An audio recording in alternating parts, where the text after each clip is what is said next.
Selamat datang kembali di sesi pembahasan mendalam kita. Kali ini kita punya topik yang mungkin bikin sebagian dari Anda sedikit gimana ya, mikir keras. Tapi ini penting banget, kekuasaan. Sumber kita hari ini dari buku Jeffrey Pfeffer, judulnya Seven Rules of Power. Nah, Pfeffer ini kan profesor di Stanford Graduate School of Business.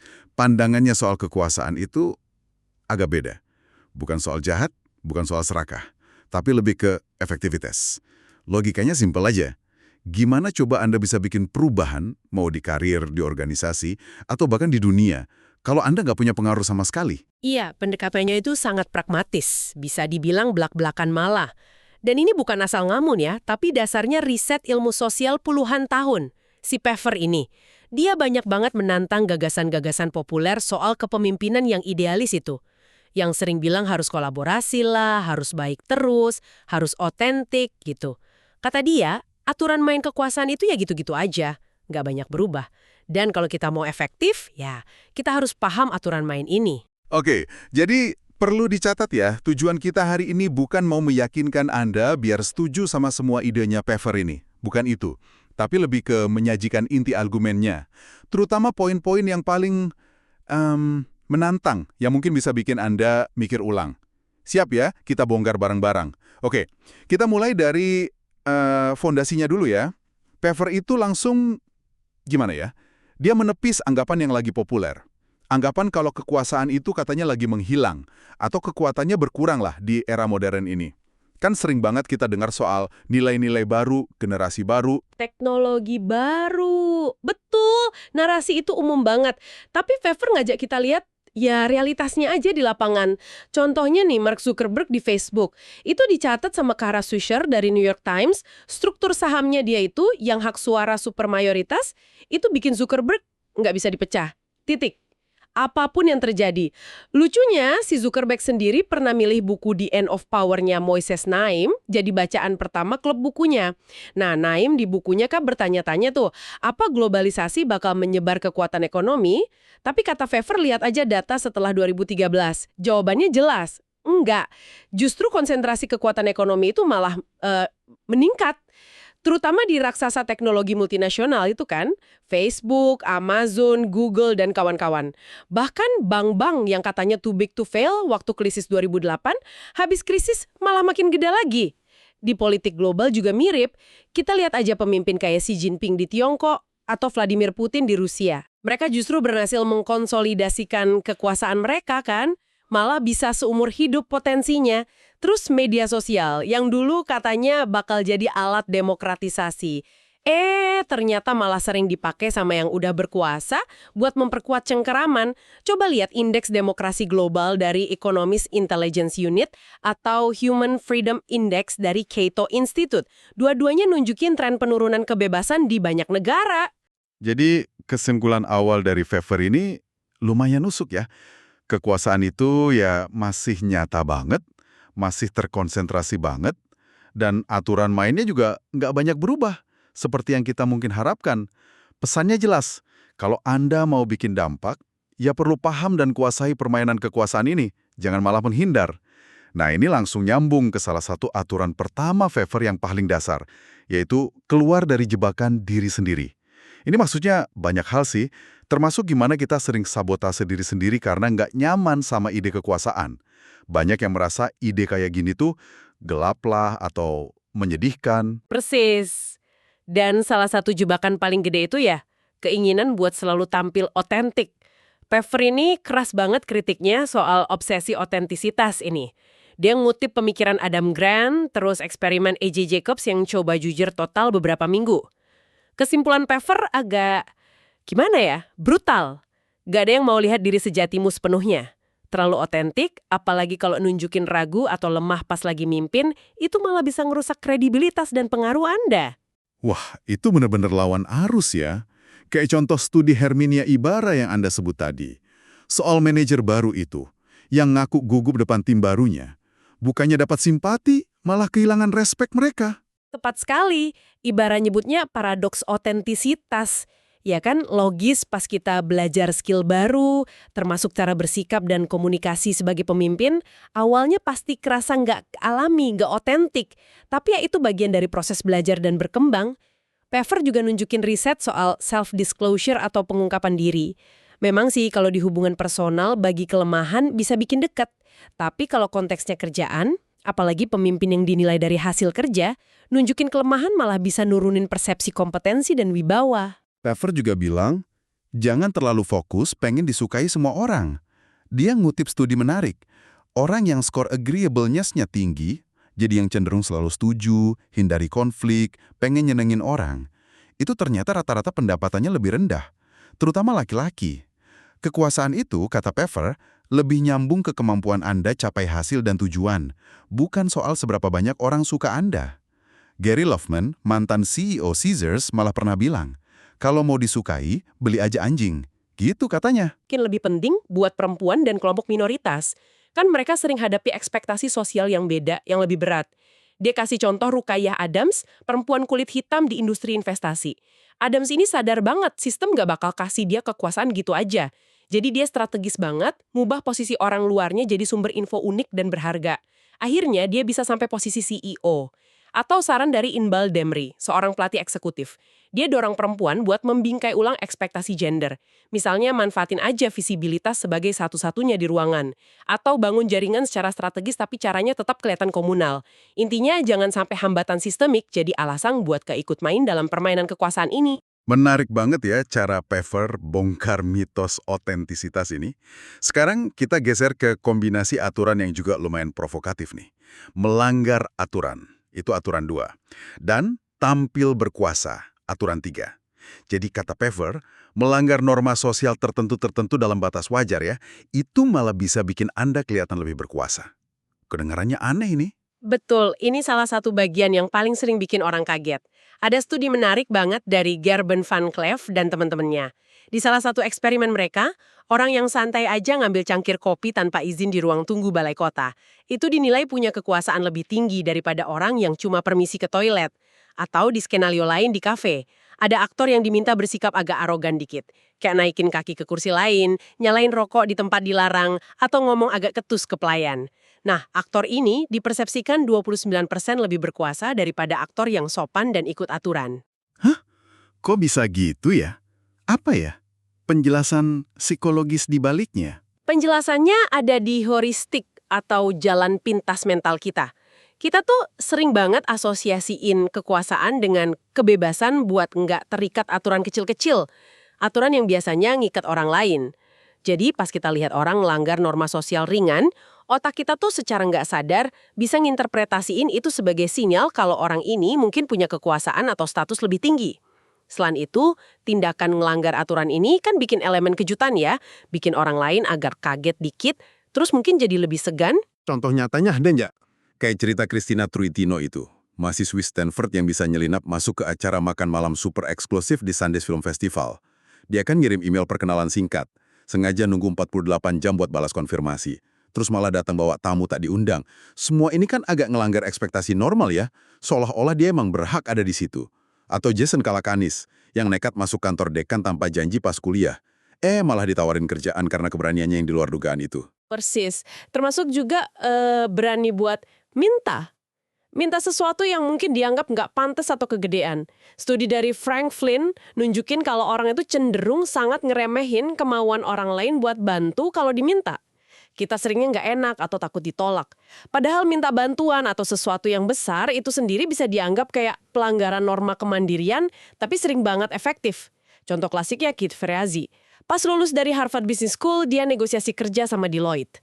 Dia berani minta syarat tambahan, makan malam tahunan sama CEO Deloitte. Dia minta, dapet. Keberanian minta ini juga sinyal kekuasaan. Dan ini nyambung banget ya sama aturan ketiga, tampil berkuasa. Jadi bukan cuma soal apa yang Anda lakukan, kayak melanggar aturan kecil atau berani minta, tapi juga di mana Anda menunjukkannya. Bahasa tubuh yang meyakinkan, kontak mata yang kuat, presentasi tanpa catatan, kayak si Jack Valenti itu ya, yang 38 tahun pimpin MPAA, bahkan berani nunjukin marah secara terkontrol, kata studi Larissa Tiddens.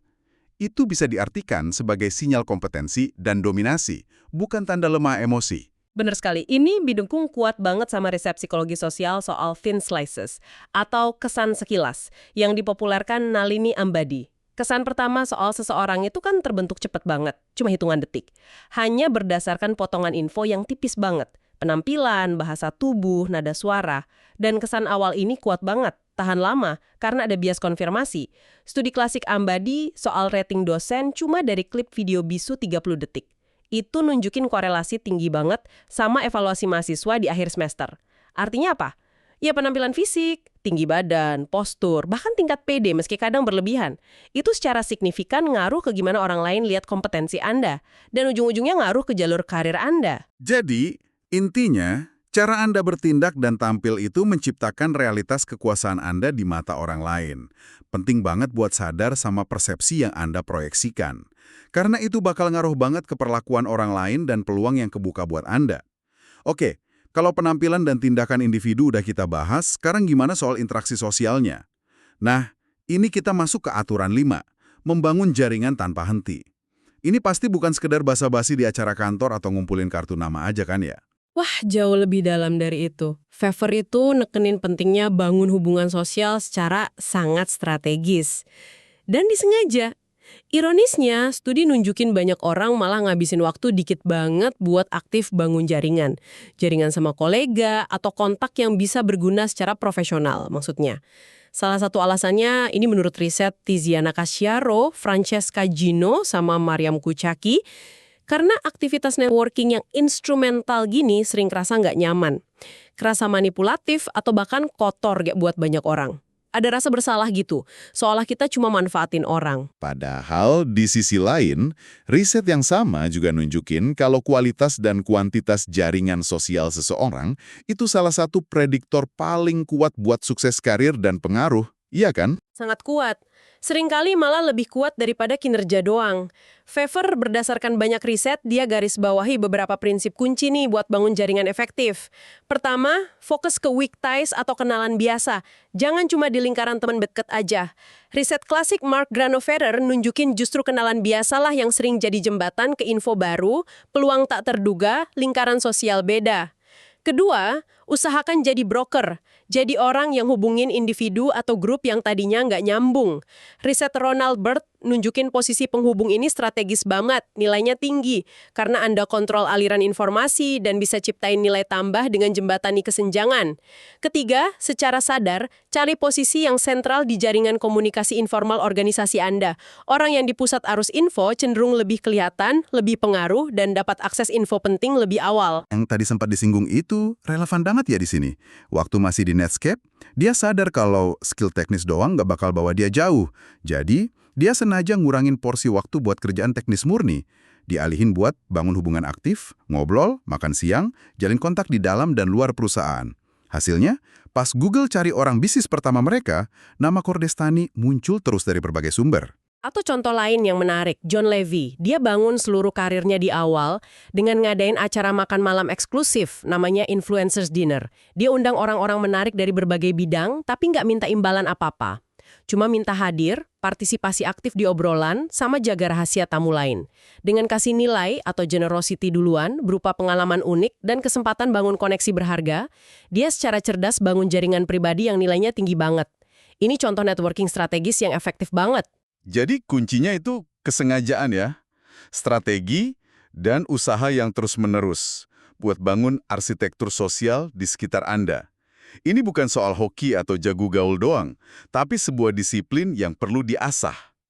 Oke, kita sekarang sampai di aturan terakhir yang dibahas di sumber kita, aturan 7. Dan ini mungkin yang paling, paling keras dan susah diterima secara moral. Sukses menutupi hampir segalanya. Maksudnya apa nih? Cara Anda mencapainya, termasuk pelanggaran etika atau kesalahan besar di masa lalu. Seringkali bakal dilupain, dimaafin, atau malah dibingkai ulang jadi positif. Kenapa? Karena hasrat orang buat asosiasi sama pemenang, sama kekuasaan dan sukses, itu kuat banget. Wow, itu cukup mengejutkan. Dia kasih contoh nyata nggak buat ini? Banyak banget contoh politik yang sering dikutip itu perubahan sikap drastis Senator Lindsey Graham ke Donald Trump. Sebelum Trump menang pemilu 2016, Graham kan bilang Trump itu xenofobia, rasis, gila agama. Setelah Trump menang, Graham jadi salah satu pendukung paling setia. Di dunia bisnis, Pfeffer nunjuk daftar panjang CEO yang sangat dihormati. Kayak Steve Jobs yang terlibat skandal backdating opsi saham, Bill Gates yang ada isu hubungan sama bawahan, atau Elon Musk yang terang-terangan lawan perintah SEC. Tapi status mereka sebagai ikon inovasi atau bisnis seolah menghapus catatan itu. Ada juga kasus kayak Michael Milken, si raja obligasi sampah yang dipenjara karena pelanggaran sekuritas tahun 90-an. Tapi hari ini, dia dihormati lagi di Wall Street sebagai filantropis dan pemikir finansial ulung. Atau Gary Winnick dari Global Crossing, perusahaannya bangkrut spektakuler setelah dia jual saham ratusan juta dolar. Meski gitu, Winnick tetap punya akses dan koneksi kuat di kalangan elit bisnis dan politik. Bahkan di Silicon Valley, kita lihat fenomena pendiri startup kayak Parker Conrad dari Zenefits atau Mike Hagney dari Sophie, yang sempat terusir karena skandal etika atau perilaku kerja buruk. Tapi kemudian bisa relatif cepat dapat pendanaan gede lagi buat perusahaan baru mereka. Kok bisa ya? Gimana orang bisa gampang banget maafin atau lupain pelanggaran serius kayak gitu? Penjelasan psikologisnya gimana? Pfeffer jelasin fenomena ini lewat beberapa mekanisme psikologis yang kuat. Pertama ada motivated cognition. Kita punya tendensi kognitif buat lihat dan percaya apa yang pengen kita lihat atau percaya. Kalau kita kagum sama seseorang atau pengen asosiasi sama suksesnya, kita cenderung cari bukti yang dukung pandangan positif kita dan ngebaikin bukti negatif. Kedua ada moral rationalization. Kita secara aktif cari cara buat mendefinisikan ulang atau membenarkan perilaku buruk, biar nggak kelihatan seburuk itu. Itu cuma strategi bisnis agresif, atau semua orang juga gitu. Ketiga, yang paling menarik, moral decoupling. Kemampuan kita buat secara mental misahin penilaian moral sama penilaian kinerja. Kita bisa mikir, ya dia mungkin melakukan hal nggak etis, tapi dia jenius bisnisnya, jadi fokus aja ke kinerjanya. Kombinasi mekanisme ini bikin kita cenderung maafin, atau setidaknya ngebaikin dosa-dosa masa lalu orang yang berkuasa atau sukses. Jadi kalau boleh ditarik kesimpulan ekstrim nih, pesan pamungkas Pfeffer di aturan ini tuh, jangan terlalu terbebani sama gimana cara Anda raih kekuasaan. Atau apakah Anda mungkin bikin beberapa kompromi etis di jalan. Fokus utama aja ke tujuan akhir buat raih pengaruh dan sukses. Karena kalau Anda berhasil sampai puncak, ada banyak kekuatan sosial dan psikologis yang bakal bantu Anda tetap di sana. Dan bikin orang lain cenderung lupa atau maafin cara Anda sampai di sana. Gitu ya? Anda nangkap inti paling provokatif dari argumen Pfeffer di aturan ke-7 ini. Betul, fokus ke pencapaian hasil dan posisi puncak.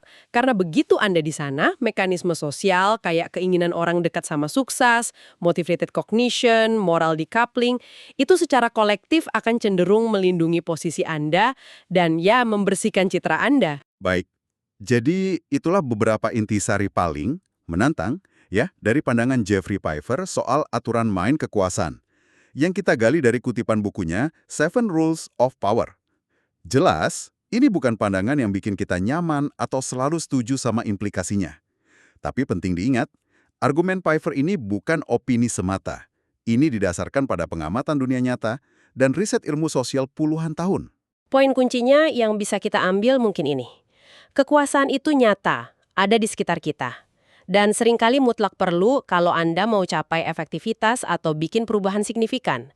Dinamika kekuasaan itu punya logika dan aturan main sendiri, yang seringkali beda banget dari gambaran ideal kepemimpinan yang kita inginkan. Nah, memahami aturan-aturan ini, meskipun Anda nggak setuju sama aspek moralnya, setidaknya ngasih Anda pemahaman yang lebih realistis soal dunia kerja dan organisasi, dan memperluas pilihan strategis Anda juga. Mungkin pertanyaan penutup yang paling pas buat Anda renungkan setelah dengerin ini adalah, ngelihat realitas kekuasaan kayak yang digambarin Pfeffer dengan segala kompleksitasnya, ambiguitas moralnya, sisi gelapnya, seberapa jauh Anda bersedia melangkah? Aturan mana yang Anda bersedia mainkan, kompromikan, atau bahkan langgar, demi mencapai tujuan yang Anda yakini benar-benar penting? Terima kasih sudah menyimak sesi pembahasan mendalam kita kali ini. Semoga ada perspektif baru ya. Sampai jumpa di kesempatan berikutnya.